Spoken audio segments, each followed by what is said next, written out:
सभी को नमस्कार। आज आप सबको यहाँ पे बुलाया गया है। हम लोग एक प्रेस मीट कर रहे हैं जिसके अंतर्गत काफी सारे पॉइंट्स में जो है हम लोग आज बात करेंगे। कुछ लेटर्स जो है, कुछ कम्युनिकेशन हम लोग एडमिनिस्ट्रेशन और गवर्नमेंट ऑफ इंडिया को किए हैं, उसके संदर्भ में भी बात करेंगे। जैसे कि पहला पॉइंट जो मैं बोलना चाहूँगा वो है आपका, जैसे मैं खुद जो है काफ़ी दिनों से आपका जीवी पंत हॉस्पिटल और हेल्थ सेक्टर को लेके काफ़ी सारा मुहिम और काम कर रहे हैं। तो उसके अंतर्गत जो है मैं आज फिर से ये बात बोलना चाहूँगा कि जीवी पंत हॉस्पिटल, खास करके जीवी पंत हॉस्पिटल, उसके साथ साथ जितने भी गवर्नमेंट हॉस्पिटल्स है डिफरेंट डिफरेंट डिस्ट्रिक्ट्स में, वहाँ पे एमआरआई और ईसीजी फैसिलिटीज होना बहुत ज़रूरी है। खास करके जो ट्रॉमा पेशेंट्स है, जो एक्सीडेंट पेशेंट्स है, जिनको सडन ज़रूरत पड़ता है कि उनका जो डायग्नोसिस है वो प्रॉपरली किया जाए ताकि ट्रीटमेंट जल्द से जल्द शुरू किया जाए। तो उसके लिए जो है एमआरआई और ईसीजी जैसा फैसिलिटीज होना बहुत ज़रूरी है। और मैं ये भी रिक्वेस्ट करूंगा इसके साथ साथ कि जीवी पंत हॉस्पिटल में खास करके जहाँ पे ये फैसिलिटीज का अलॉटमेंट है, जहाँ पे एमआरआई मशीन रखने का जगह है, वहाँ पे प्रावधान है, वो सब जगह में इसको एक्टिव किया जाए। यहाँ पे मशीन्स रखा जाता है, टेक्नीशियंस नहीं रहता है, टेक्नीशियंस आता है तो मशीन्स खराब हो जाता है, उसको मेंटेन करने के लिए साल 2 साल लग जाता है। तो ये सब जो है आइंदा और ना दोहराए, क्योंकि काफी सालों से सेम पॉइंट्स में हम लोग बात किए जा रहे हैं, लेकिन यहाँ पे कोई जो है डेवलपमेंट उतना खास नहीं हो रहा है। अगर एमआरआई मशीन यहाँ पे है, अगर टेक्नीशियन है, तो आज भी क्यों हमारे पेशेंट्स को जो है धनवंतरी जैसे हॉस्पिटल्स में भेजा जा रहा है? और उसके लिए ये टाइम भी कंज्यूम होता है, क्योंकि उन लोग रेडी नहीं रहते हैं वहाँ पे। वहाँ का जो अपना पेशेंट्स है उनके ट्रीटमेंट के लिए जो है जीवीपंत के पेशेंट्स को पीछे कर देता है, उनको जो है लेट अपॉइंटमेंट दिया जाता है। तो ये सब जो है बहुत ही मायने रखता है एक पेशेंट के लिए, एक पेशेंट का ट्रीटमेंट के लिए, जहां एमआरआई और ईसीजी जैसा और सीटी स्कैन जैसा मशीन्स अगर टाइमली अवेलेबल ना हो तो ये जो है ट्रीटमेंट में बहुत बड़ा एक गैप हो जाता है और इसमें जान का हानि भी हो सकता है। दूसरा पॉइंट मेरा ये रहेगा कि आपका जो जीवी पंत हॉस्पिटल में जो ओपीडी में जो आपका रजिस्ट्रेशन होता है पेशेंट्स का, उसमें हमारा मांग ये था कि ये ऑनलाइन किया जाए और इसको मिनिमल टाइम कंज्यूमिंग प्रोसेस में लाया जाए, क्योंकि देखा जाता है कि वहां पे एवरी डे जो है थाउजेंड्स ऑफ पेशेंट्स जो है लाइन में खड़े रहते हैं और उनका जो है 2-3 घंटा जो है इसी में चला जाता है कि वो लाइन में खड़ा रहेंगे, उनके पारी कब आएगा। और साथ साथ में ये भी मैं रिक्वेस्ट करूंगा कि अगर उनके पास ऑनलाइन फैसिलिटी है, ऐप सिस्टम है, क्योंकि मैं एक बार देखा भी था कि वहाँ पे क्यूआर कोड लगा हुआ है और एक ऐप जो जिसका नाम जो है आभा आभा ऐप जो है मतलब फैसिलिटी रखा गया है, लेकिन कितने आदमियों को पता है? हमारे एडमिनिस्ट्रेशन को और कंसर्न डिपार्टमेंट्स को कम से कम इतना तो रिस्पॉन्सिबिलिटी उठाना चाहिए कि आप अगर कोई सकारात्मक और कोई पॉजिटिव काम पब्लिक के लिए कर रहे हो तो उसका जोर शोर से आके थोड़ा प्रमोट करें, एडवर्टाइजिंग करें। आप आपस में ही सब कुछ करके बैठ जाओगे और कोई मुद्दा आएगा, हम लोग जैसा लोग बोलेंगे तो आप रिप्लाई करोगे कि आप लोग होमवर्क किया कीजिए, हमारे पास ऑलरेडी ऐप है। भाई कितना आदमी को पता है कि वहां पे ऐप है? और अगर आपके पास अगर ऐप है तो यहाँ पे लाइन क्यों बढ़ रहा है दिन ब दिन? ये पॉइंट तो हमें नहीं उठाना चाहिए ना। अगर आपके पास फैसिलिटी है, आपके पास ऐप है, आपके पास प्रावधान है वो प्रॉब्लम को सॉल्व करने के लिए, तो आप उसको सामने आके पब्लिक के सामने बोलिए। आप जो इंफॉर्मेशन है वो पूरा रखिए पब्लिक के सामने में। ये तो आपके लिए प्लस पॉइंट होना चाहिए। आपके पास अगर रजिस्ट्रेशन के लिए ऐप है, आभा ऐप है, तो उसको प्रमोट करिए। अगर वो कारगर नहीं हो रहा है, वो अगर फुलफिल नहीं कर पा रहे डिमांड्स को, तो आप ऑल्टरनेटिव ऑनलाइन ऑप्शंस में जाइए, मोबाइल फैसिलिटीज में जाइए, एसएमएस के थ्रू में जो है इंफॉर्मेशन एक्सचेंज करने का फैसिलिटीज लाइए। और ये मैं सिर्फ सिटीज की बात नहीं कर रहा हूं, मैं सिर्फ विजयपुरम के बारे में नहीं बोल रहा हूं। मेरा कंसर्न सबसे ज्यादा है जो इंटर आइलैंड्स में रहते हैं। एक तो उन लोग शिप पकड़ के यहाँ पे आओ, मतलब हालत बिगाड़ के यहाँ पे आओ एक ट्रीटमेंट के लिए, उसके बाद यहाँ पे आप ओपीडी में खड़ा रहो 3-4 घंटा, उसके बाद ट्रीटमेंट होने में आपको टाइम लगेगा, उसके बाद अगर डॉक्टर है तो वेल एंड गुड, फिर भी आपको टाइम लगता है, अगर डॉक्टर नहीं है तो फर्दर स्टेप्स के लिए उन लोगों को वेट करना पड़ता है। तो ये अंडमान का हेल्थ सेक्टर को आप कितना भी बात बोल लीजिए कि ये फैसिलिटीज है, ये हम लोग कर रहे हैं, हम लोगों के पास ये ऑप्शंस है, लेकिन पब्लिक को पता नहीं चलता है। तो ये पब्लिक को पता चलने का काम किसको करना है? प्लीज, ये मेरा हेल्थ सेक्टर के लिए बहुत बड़ा एक डिमांड है कि कोई भी कंप्लेंट्स या कोई भी खामियां जो हम लोग उठाते आए हैं, या फिर आपको पता है कि आपके पास क्या खामियां है, उसको जल्द से जल्द सॉल्व करें। उसको एक बड़े पैमाने पे जो है एडमिनिस्ट्रेशन के सामने में रख के जो सरकार को बोले कि भैया यहाँ पे ऐसा ऐसा कमी है, यहाँ पे फंड का इतना जरूरत है। अगर सरकार नहीं दे रहे तब जाके हमें बोलिए कि हाँ सरकार सपोर्ट नहीं कर रहा है। कोई एक कमेंट्स तो आप लोगों की तरफ से आना चाहिए। सिर्फ हम लोग बोलते रहेंगे, आप लोग सुनते रहोगे और पीठ पीछे बात करोगे कि इन लोग तो सिर्फ एक नकारात्मक इंफॉर्मेशन पब्लिक के बीच में फैला रहा है। तो आप सकारात्मक काम करिए, आप सकारात्मक इंफॉर्मेशन लेके सामने आइए, फिर हम जैसे लोग भी मुंह बंद कर लेंगे। आप वो भी नहीं करोगे। अगर आपके पास प्रावधान है, फैसिलिटीज है, तो सामने आके बोलिए, उसको एडवर्टाइज करिए, नॉर्मल से नॉर्मल पब्लिक को बताइए। आप काम वैसा करिए, जिसके पास एंड्रॉयड मोबाइल नहीं है उसको भी इंफॉर्मेशन मिलना, वैसा काम करिए। अंडमान के हालत जैसा है, अंडमान का जियोग्राफिकल कंडीशन जैसा है, एक एक डिपार्टमेंट को वैसा फैसिलिटीज लाना चाहिए। और उसके लिए मुझे नहीं लगता है कि सरकार कभी मना करेगा या सरकार कभी रोकेगा या टोकेगा। सरकार का जो एम है, सरकार का जो मतलब एम्बिशन है, जो सोच है, वो आप लोगों के थ्रू में फुलफिल होना चाहिए। यहां तो उल्टा ही चल रहा है। मैं हर एक डिपार्टमेंट के तरफ से मैं रिक्वेस्ट करके बोलूंगा कि आप लोग अपने अपने जो होम कंसर्न है, जो आपका खुद का डिपार्टमेंट का कंसर्न है, उसको सॉल्व करें, उसको सामने लाएं, और जो भी फैसिलिटीज आप लोग अगर प्रोवाइड कर रहे हैं या मुहैया करा रहे हैं, उसको भरपूर रूप से जो है एडवर्टाइज करें। हमारे यूट्यूबर्स है, हमारे मीडिया चैनल्स है, उन लोग हमेशा रेडी रहते हैं कोई भी पब्लिक रिलेटेड इंफॉर्मेशन को जो है स्प्रेड करने के लिए through out Andaman and national platform में भी इन लोग फैलाने का कोशिश कर रहे हैं। तो इसका लाभ लीजिए, इसका फायदा लीजिए। आपका अगर कोई सही काम हो रहा है तो उसको प्रेस मीट करके या फिर आपके तरफ से कोई प्रेस नोट निकाल के जो है पब्लिक को बताइए। आप आपस में ही रखेंगे तो कहां से पता चलेगा? और कितना कितना जिंदगी का नुकसान होता है आपका ये लापरवाही जैसा इंफॉर्मेशन नहीं देने के कारण। तो ये मेरा रिक्वेस्ट रहेगा कि ये जो दोनों मेडिकल रिलेटेड जो पॉइंट्स मैंने अभी कहा है, जैसे कि एमआरआई और ईसीजी फैसिलिटीज, जीवी पंत है प्रायोरिटी, वहां पे हमेशा 24/7 जो है ये फैसिलिटीज एक्टिव रहना चाहिए। साथ साथ में डिस्ट्रिक्ट लेवल में जो हॉस्पिटल्स है अप टू डिगलीपुर, सारा हॉस्पिटल्स में जो है मेजर स्कैनिंग फैसिलिटीज होना है, क्योंकि जब कोई एक्सीडेंट होता है, ट्रॉमा पेशेंट्स होता है, उनका इमीडिएटली इन्वेस्टिगेशन करना जरूरी होता है। इंटरनल बॉडी जो डैमेजेस होता है या हेमरेजेस होता है, वो 3-4 स्कैनिंग के थ्रू ही पता चलता है। बाहर से दुनिया का कोई भी स्पेशलिस्ट डॉक्टर होने दीजिए, वो बाहर से देख के नहीं बता सकता है। इसके लिए एमआरआई जैसा मशीन, सिटी स्कैन जैसा मशीन, ईसीजी जैसा मशीन का हॉस्पिटल्स में होना बहुत जरूरी है।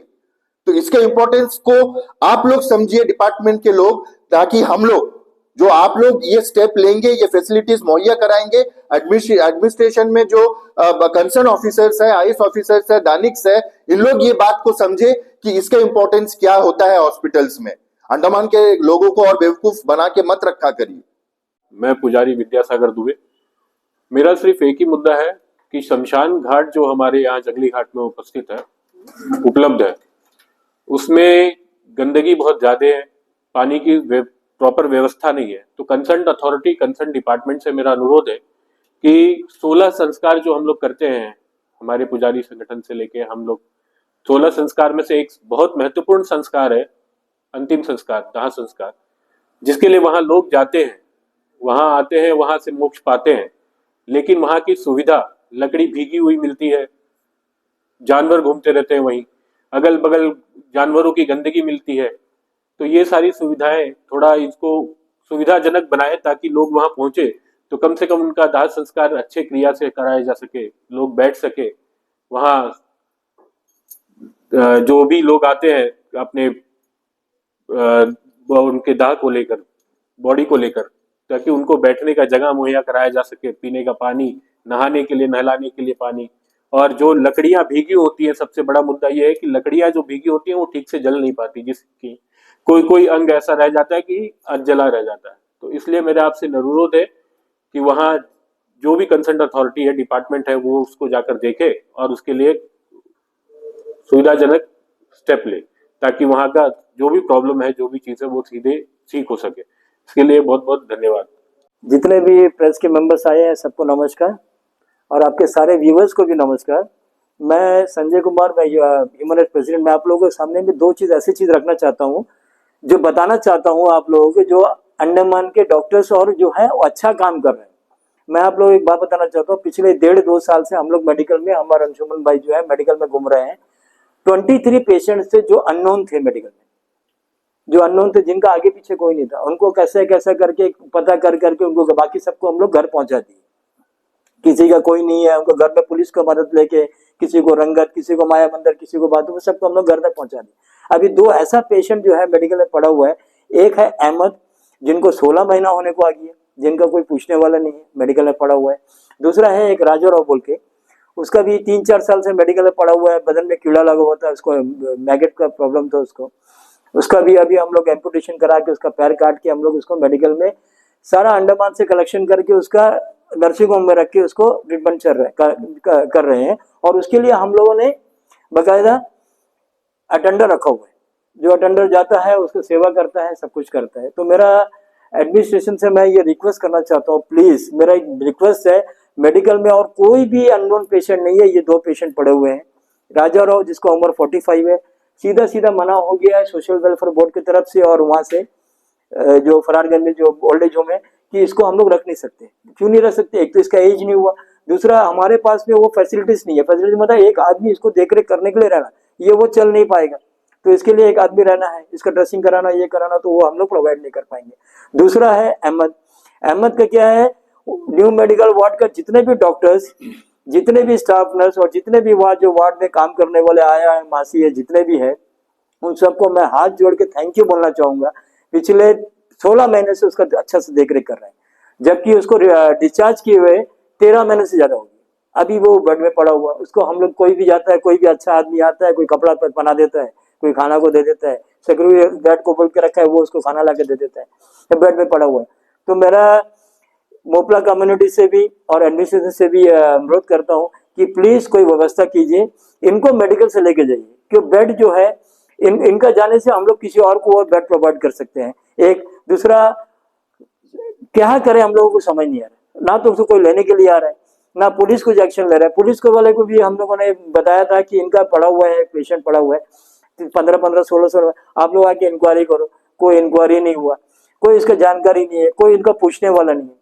मैं MS मैडम, अर्पिता मैडम और डॉक्टर रोहित का भी बहुत बहुत थैंक यू बोलना चाहूंगा। इसलिए बोलना चाहूंगा कि ये केस में, एम्पुटेशन केस में, अर्पिता मैडम की तरफ से ये नर्सिंग होम प्रोवाइड किया गया है उसको। क्यों, इन्फेक्टेड पर्सन है तो उसको हम लोग वार्ड में नहीं रख सकते, तो उसको वहाँ प्रोवाइड करके उसके लिए अंडमान के कुछ अच्छे लोग, जैसे भास्कर अन्ना हो गया, संजय मैशाक हो गया, मनदीप गरावाल जी हो गया, डॉक्टर के श्रीका करके कुछ है हम लोगों की तरफ से भी, और बहुत सारे लोग जो अक्षय पंत हो गया, इन सब लोगों ने पैसा कलेक्शन कर करके, डॉक्टर अपने तरफ से और कुछ डॉक्टर स्टाफ नर्स लोग भी कलेक्शन कर करके उसके लिए अटेंडर रख रहे हैं। तो कब तक करेंगे?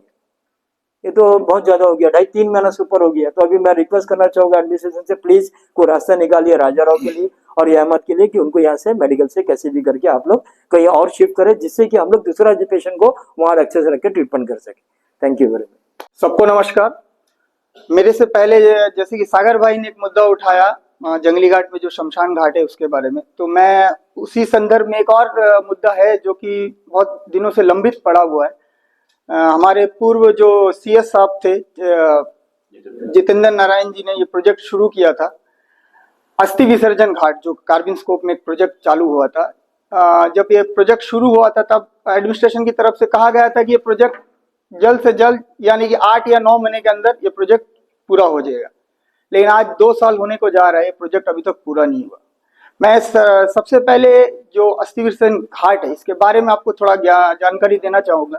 ये एक्चुअली शुरू किया गया था हमारे सनातनियों और हिंदू समाज के लोगों को ध्यान में रखते हुए। तो आज 2 साल से प्रोजेक्ट लंबित पड़ा हुआ है।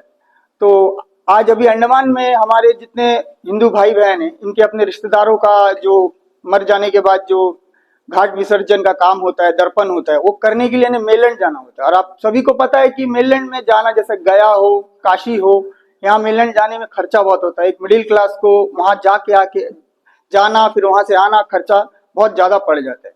तो मैं एडमिनिस्ट्रेशन से, खासकर चीफ सेक्रेटरी साहब से हाथ जोड़कर ये रिक्वेस्ट करना चाहूंगा कि आप जल्द से जल्द ये अस्थि विसर्जन घाट का जो कार्य चल रहा है इसको जल्द से जल्द अगर पूरा कराया जाए तो हिंदू समाज और सनातनियों के लिए बहुत बड़ा एक वरदान का तरह होगा और पूरा हिंदू समाज आपका कृतज्ञ रहेगा जिंदगी भर। धन्यवाद। सभी को नमस्कार। मैं एन वेंकट रमन्ना, एचआरएस का वाइस प्रेसिडेंट। मैं इलेक्ट्रिसिटी के बारे में कुछ मुद्दा है उसके बारे में बताना चाह रहा हूँ, क्योंकि इलेक्ट्रिसिटी का तो कोई माई बाप नहीं है, आप सबको मालूम है। और अभी यहाँ का ही हाल जो है, देखिए हम लोग प्रेस मीट कर रहा है, करंट अभी तक आया नहीं है।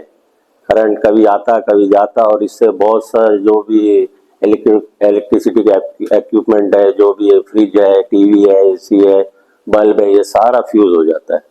तो इतना नुकसान हो रहा है, कोई उसका कोई माई बाप नहीं है।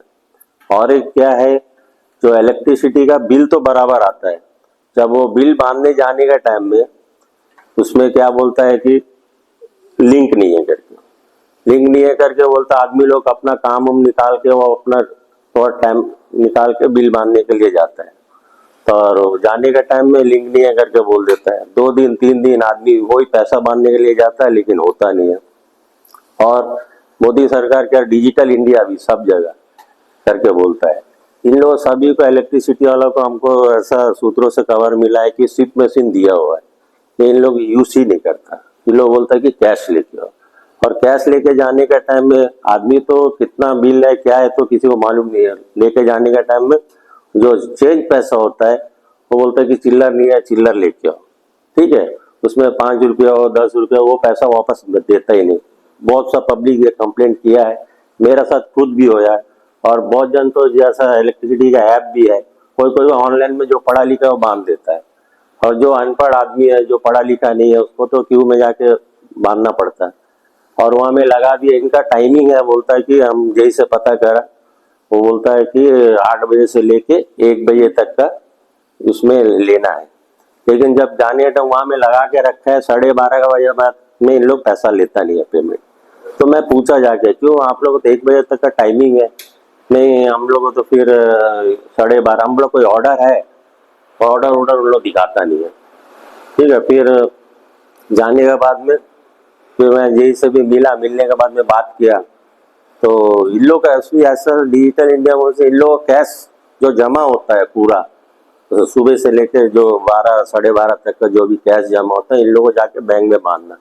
इवन तक इनका ड्यूटी शाम को 4 बजे तक है, इन लोग 12:30 बजे तक पेमेंट ले लेता है। लेने के बाद में ये सब हिसाब करके 1 बजे तक बैंक में बांध के ये लोग घर चले जाता है। तो उसके बाद में ड्यूटी में कोई नहीं आता। या मैं माधुरी मैडम को भी अभी बीच में जो एक मीटिंग हुआ था सेक्रेटरीट ऑफिस में, और हमें उनका पास में ये है लिंक नहीं है जैसे बोलता करंट का। तो पहले एक 10 साल पहले का हमको जहाँ तक मालूम है, हर साइट ऑफिस में जनरेटर रहता, जनसेट रहता था, या करंट जाने से भी लेता था। आदमी क्यों में रहता था, वो करंट आता था तो लोग बिल लेता था, तो बोलता भैया लिंक नहीं है, फिर वापस चले जाओ, फिर आदमी नेक्स्ट डे भी जाता है। इस तरह 2-3 बार होता है कि आदमी के साथ। ये जो ऐसी मैडम सुप्रिटेंडेंट इंजीनियर जो माधुरी मैडम है, उनसे हम हाथ जोड़ के रिक्वेस्ट करता हूँ कि हर जो साइट ऑफिस है वहाँ में जनसेट का प्रोवाइड किए रहे, और इनका जो 1 बजे से, जो सुबह 8 बजे से लेके 1 बजे तक का कम से कम रहने से आदमी अपना जाके सुविधाजनक अपना बिल का भुगतान कर सकें, ये है। और पानी का समस्या आप लोगों को वो भी एक है, आप लोग सभी को मालूम है, पूरा भारतवर्ष में कहीं भी अल्टरनेट डेज पानी का नहीं है। विजयपुरम में तो 12 महीना बारिश होता है, लेकिन आज भी इतना बारिश है भी एक दिन छोड़ के एक दिन पानी आता है। इसका पिछला साल तो आप लोग सबको मालूम होगा, एक सप्ताह पानी नहीं आता था, 15। इसका कुछ ना कुछ तो अल्टरनेट करना चाहिए ना। तो इतना 10-15 साल से ऐसे ही चल रहा है, थोप देता, खाली रेडियो में अनाउंसमेंट कर देता कि भाई 2 दिन का बाद पानी आएगा, 3 दिन का बाद पानी आएगा। पब्लिक का कुछ नहीं है। जितना IAS ऑफिसर आता अपना 3 साल के लिए अपना यहाँ रहता, अपना चले जाता, किसी को कुछ मालूम। परेशानी तो यहाँ का पब्लिक आइलैंडर को उठाना पड़ता है। और एक जो है अभी फिलहाल उधर में पॉलीटेक्निक में जो एक एक्सीडेंट हुआ था बच्चा लोग का, तो पॉलीटेक्निक एरिया पूरा जो डॉलीगंज जाता है वो तो पूरा क्राउड एरिया है, आप लोग सबको मालूम है, क्योंकि वहाँ का इंजीनियरिंग कॉलेज है, फिर मार्केट वगैरह है। तो उसमें क्या है, इसीलिए ट्रैफिक पुलिस से हम लोग यही रिक्वेस्ट करते हैं कि वहाँ पर स्पीड ब्रेकर लगाया जाए, और उसमें जो कैमरा भी है, तो ड्रंक एंड ड्राइव वगैरह जो भी होता है, जो जाते हैं आते हैं, तो उसको ध्यान में रखते हुए ये सब जो ट्रैफिक पुलिस को ये भी हम लोग रिक्वेस्ट करते हैं। धन्यवाद। धन्यवाद रमन्ना भैया, आपने बहुत इम्पोर्टेंट जो है बात कही है। हमारा इलेक्ट्रिसिटी और पानी का इश्यूज तो यहाँ पे है ही है, और मुझे ये नहीं लगता है कि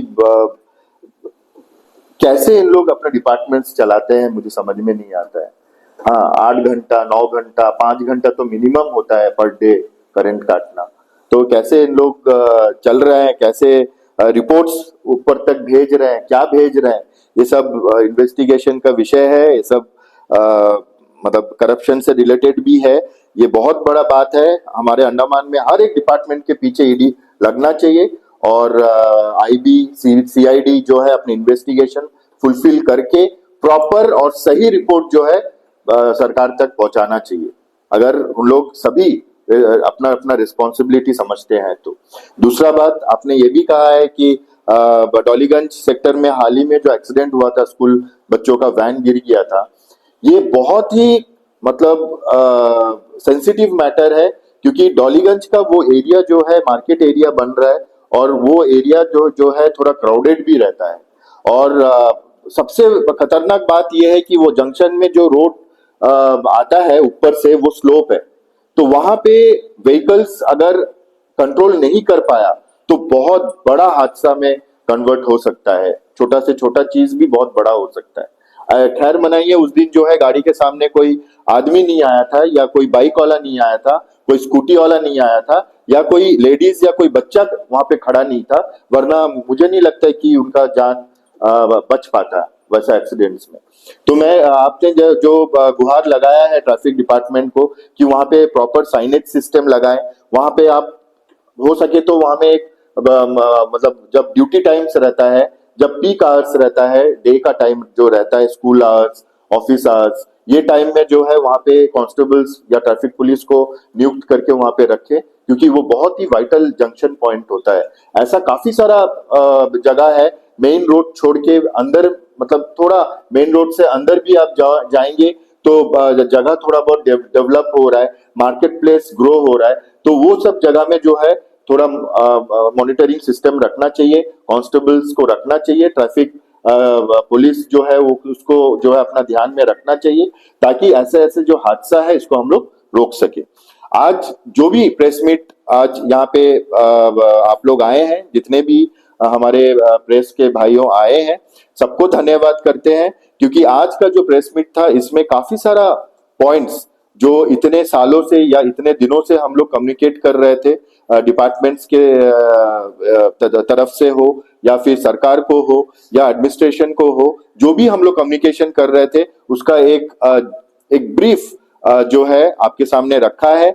और ये सभी मुद्दे जो है बहुत ही वाइटल और बहुत ही इंपॉर्टेंट है, खास करके जो हेल्थ सेक्टर है और जो आपका जो शमशान घाट से रिलेटेड जो है, एक शमशान घाट एक ऐसा जगह है जो आस्था का विषय है, एक लास्ट रिचुअल जो है वहां पर होता है, और उसका हालत अगर खस्ता रहेगा तो वाकई में ये आत्मा को बहुत तकलीफ मिलता है। तो ये चीज को जो है ध्यान में रख के ये डेवलपमेंट किया जाए। और आज का जो प्रेस मीट है आज यहीं पे खत्म करते हैं। आप सभी को बहुत बहुत धन्यवाद। Thank you.